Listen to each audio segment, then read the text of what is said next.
Siapa sih yang tidak tahu soal kelezatan keju? Ya, keju memanglah salah satu olahan susu yang sangat populer di dunia. Keju juga memiliki banyak varian yang tersebar di dunia, seperti cheddar, feta, dan mozzarella yang sekarang ini tengah menjadi primadona kuliner di seluruh penjuru dunia. Keju juga hampir memiliki semua kandungan nutrisi yang ada pada susu, seperti vitamin, protein, kalsium, mineral, dan lemak. Namun, keju juga memiliki kolesterol yang kadang dapat menyebabkan masalah kesehatan jika dikonsumsi berlebihan. Berikut fakta-fakta tentang keju yang kamu harus tahu.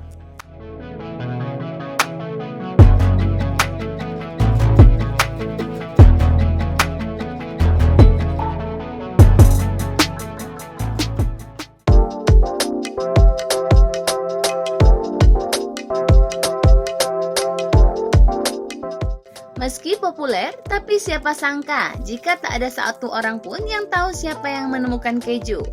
Namun, para arkeolog telah menemukan bukti yang menunjukkan bahwa pembuatan keju sudah ada sejak 7.000 tahun yang lalu.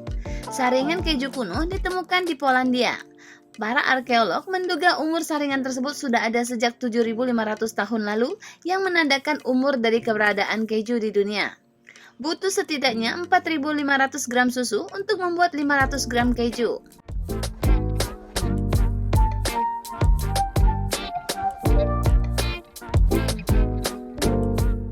Meski disinyalir ada sejak ribuan tahun silam, namun tidak ada yang tahu kapan keju ditemukan dan dibuat oleh siapa.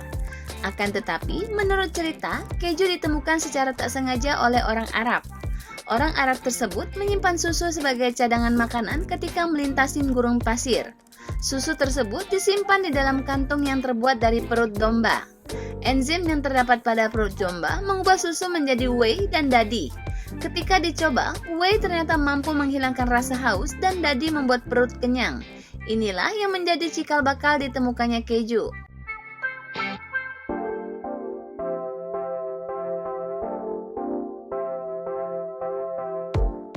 Terlepas dari siapapun penemu keju, tapi keju pertama kali diproduksi secara massal oleh bangsa Romawi kuno. Tak hanya membuat, mereka pun menyebarkan keju ini hingga ke Eropa dan Inggris. Bahkan yang lebih keren, bangsa Romawi memiliki dapur khusus untuk membuat keju yang diberi nama Kerale. Keju pun dijadikan sebagai cadangan makanan untuk pasukan Romawi yang ikut berperang.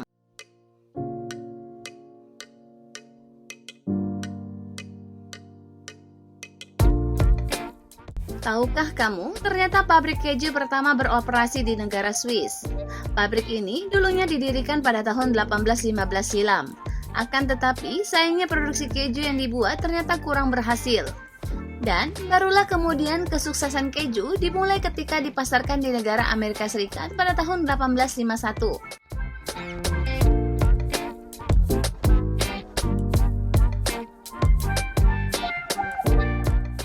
Pembuatan keju pun terbilang mudah. Susu dipanaskan lalu ditambahkan asam dan enzim. Kemudian susu akan dipisahkan menjadi dadi padat dan whey cair. Sementara whey dikeringkan, dadi akan diasinkan dan dimasukkan ke dalam cetakan hingga menjadi keju yang kita kenal hingga saat ini.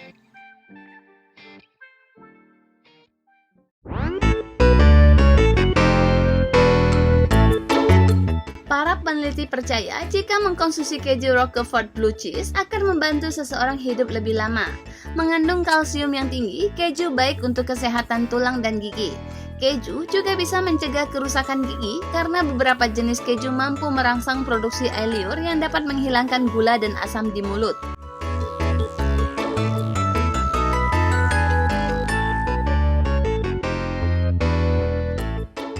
Penelitian tahun 2005 menunjukkan bahwa mengkonsumsi keju saat 30 menit sebelum tidur bisa membuat tidur lebih nyenyak. Kandungan triptofan asam amino pada keju akan membantu kamu tidur lebih cepat.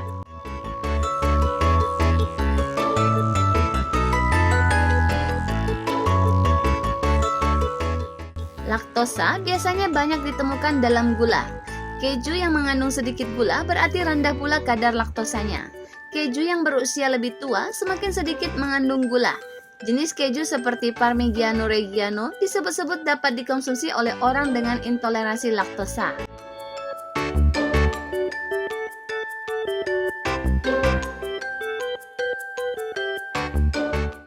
Ada keju yang disebut sebagai mega cheese karena bentuknya yang aneh dengan beberapa lubang di dalamnya. Bahkan ada lalat yang bertelur di dalamnya serta belatung yang bersarang di dalam keju. Meski begitu, keju jenis ini dianggap lezat oleh penduduk di Pulau Sardinia.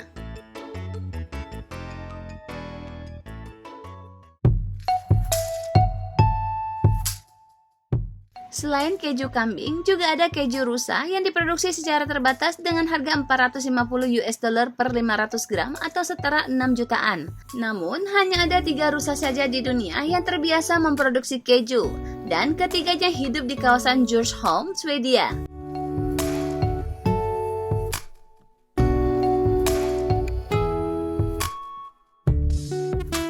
Bau tak sedap pada keju berasal dari bakteri Brevibacterium yang juga menghasilkan bau pada kaki. Terdapat keju yang seperti bau kaki dan rasanya sangat enak dan harganya juga sangat mahal.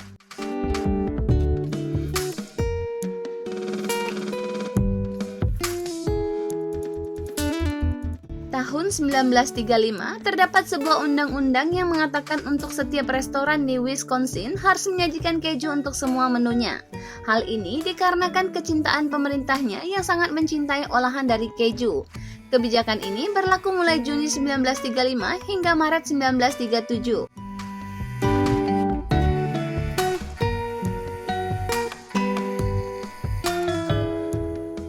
Keju merupakan produk olahan susu yang tinggi akan kalsium yang baik untuk kesehatan tulang dan juga gigi.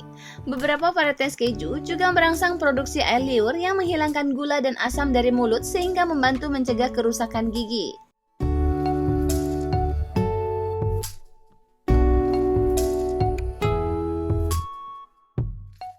Mantan Ratu Kerajaan Inggris, Ratu Victoria, pernah diberikan hadiah pernikahan yang berupa keju cheddar berukuran lebih dari 453 kg.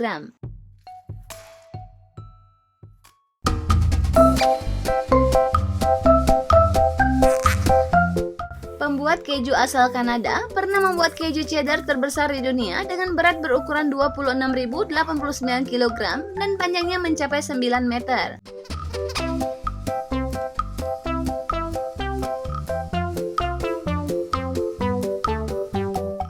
Keju termahal dibanderol dengan harga $600 per 500 gram atau setara dengan 8 juta rupiah.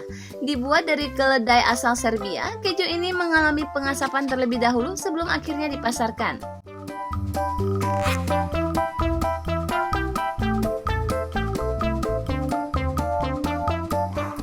Negara penghasil keju terbesar di dunia yang pertama adalah Amerika Serikat. Negara ini bisa menghasilkan keju sebesar 5.950.000 ton. Hal ini dikarenakan Amerika punya 2 negara bagian yang memproduksi banyak susu, yakni Wisconsin dan California. Sayangnya, jenis keju yang diproduksi di Amerika adalah keju industri, bukan keju klasik atau tradisional.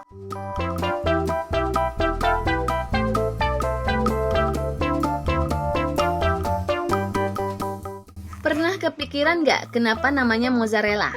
Ternyata nama mozzarella berasal dari proses pembuatannya. Sejak 500 tahun yang lalu, Campania, Italia, mozze berarti memotong, rela berarti alang-alang. Dalam proses pembuatannya, susu yang telah difermentasi ini dipotong berbentuk bulat dengan menggunakan alang-alang. Wah, nggak terduga banget kan?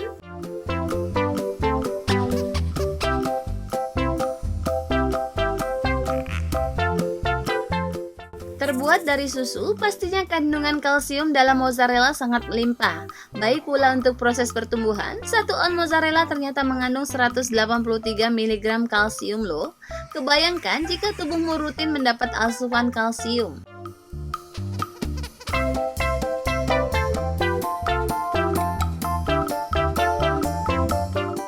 Terkadang kita sering melihat iklan keju mozzarella yang rendah lemak. Hal ini sebenarnya lebih kepada keperluan komersil. Sangat mustahil untuk memproduksi sesuatu rendah lemak dari bahan dasar susu, apalagi dari kerbau atau sapi.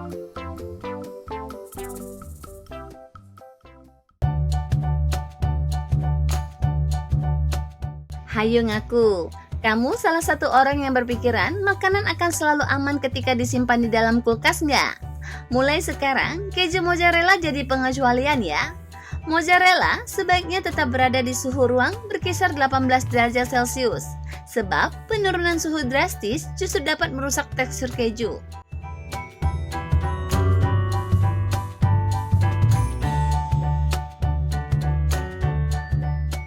Selain lezat, ternyata mozzarella juga baik untuk kesehatan. Pepton dan asam amino dalam keju ini bisa mencegah kenaikan asam lambung yang berlebih dan juga untuk penderita sakit mah.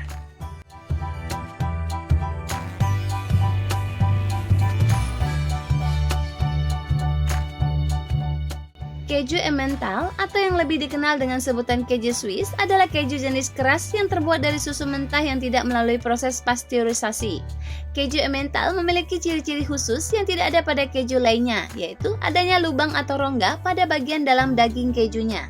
Lubang pada keju Emmental ini diakibatkan oleh 3 jenis bakteri, yaitu Streptococcus thermophilus, Lactobacillus helveticus, dan Propionibacterium freodeondrenchi yang muncul pada saat proses pematangan keju. Selain itu, juga keju Swiss memiliki ciri-ciri kulit luarnya yang berwarna coklat kekuning-kuningan, sedangkan bagian dalamnya berwarna krem ataupun kuning.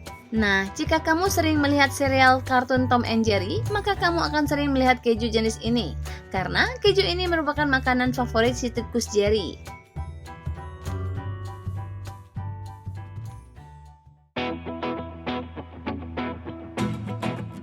Gouda merupakan salah satu keju paling populer di dunia yang namanya diambil dari nama sebuah kota yang terletak di sebelah barat Belanda, yaitu Gouda. Saking populernya, bahkan keju ini menyumbang hingga 60% dari total konsumsi keju dunia. Ciri khas yang membuat keju Gouda begitu terkenal adalah rasa kejunya yang begitu kaya dan juga tekstur kejunya yang halus.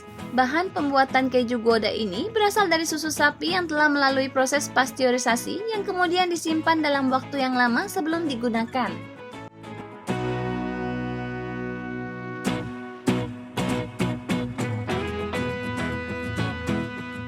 Selain masuk ke dalam daftar keju paling terkenal, keju Pula juga masuk ke dalam daftar keju termahal di dunia dan masuk ke dalam peringkat pertama.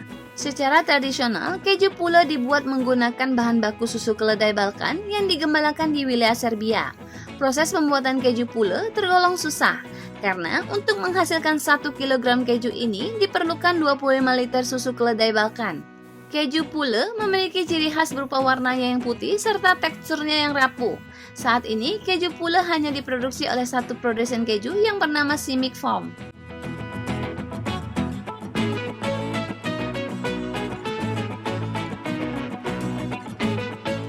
Jika dalam tayangan film kartun keju identik dengan tikus, namun sebenarnya tikus tidak menyukai keju. Dan umumnya tikus lebih menyukai makanan seperti gandum, buah-buahan, dan makanan lain yang tinggi gula.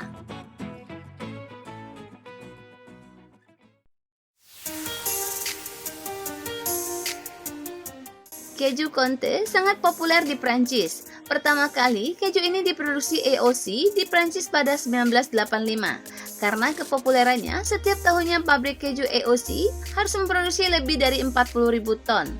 Dalam proses pembuatannya, keju Comté membutuhkan waktu 18 hingga 24 bulan. Umumnya, keju ini memiliki warna kuning pucat dengan tekstur beragam dari keras, kering, hingga lembek. Keunikan keju ini memiliki aroma asam yang pekat. Meski bisa dikonsumsi langsung, biasanya keju Comté dipadukan dengan buah-buahan asam manis. Harga keju Comté untuk kamu yang ingin sekitar 12,95 euro atau sekitar Rp203.000 untuk 500 gram.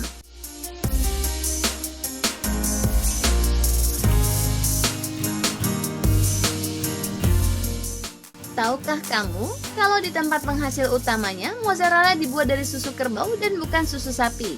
Tepatnya di Campania, Italia. 500 tahun yang lalu, mozzarella dibuat pertama kali menggunakan susu kerbau.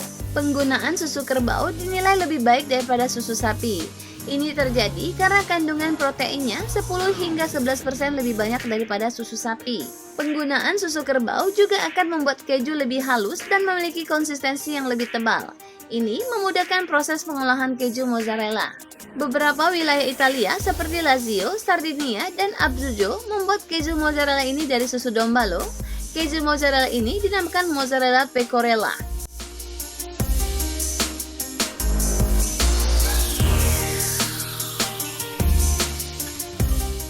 Demikianlah fakta-fakta unik tentang keju yang kami kumpulkan sejauh ini. Terima kasih telah menonton dan sampai jumpa di video berikutnya. Jangan lupa subscribe dan like channel ini ya.